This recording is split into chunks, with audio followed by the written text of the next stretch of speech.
Power through surrender is a natural next step after acknowledgement. After we acknowledge our truth and our stories, we have a lot of options for how we can respond to these feelings and memories. Power through surrender is learning the difference between what we can and what we can't control in our lives. I think of the serenity prayer that is often used in 12-step programs. Grant me the serenity to accept the things I cannot change, courage to change the things I can, and wisdom to know the difference. When we have a clear picture of what we can and can't control, we have the freedom to do two amazing things.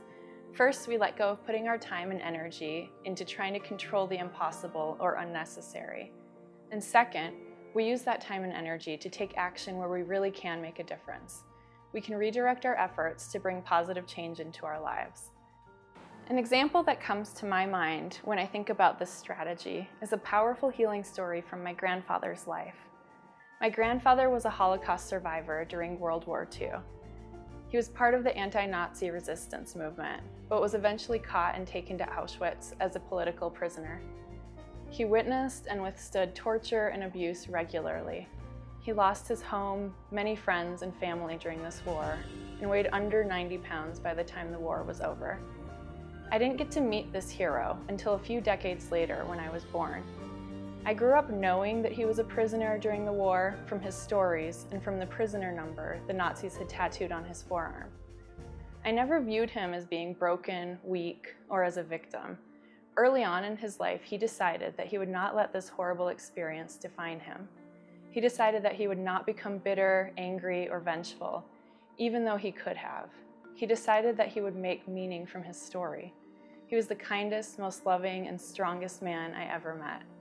He had to accept and grieve the losses of his friends and family to be able to move forward with the rest of his life. He would never be able to erase the fact that the war happened, but he found his own way to make sure that he took control of what his experiences would mean in his life. He would share his story with anyone who was willing to listen in order to build awareness and to teach about the consequences of war and ignorance. He also chose to live his life in peace and kindness. And through his example, he was able to teach many people that it is possible to put your broken pieces together and come out more beautiful in the end. Power through surrender is so important for healing because this is when survivors get to reclaim their power and realize that they get to write their own stories starting right now. In conclusion, I would like to share a story that exemplifies power through surrender. The artist Chuck Close is a good example of someone who has found power through surrender. Part of power through surrender is knowing what to fight, and just as importantly, knowing what not to fight. When he was only 48 years old, Close suffered a burst artery that left him paralyzed from the neck down. Initially, Close was devastated because he thought he would never paint again.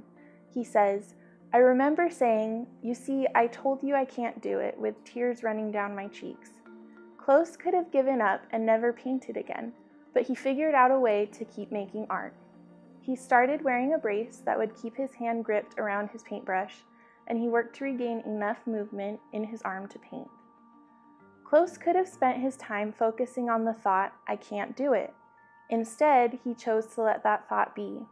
By letting it be, he was able to focus on productive thoughts. Close is 76 today, and despite his significant setbacks, he's still making art.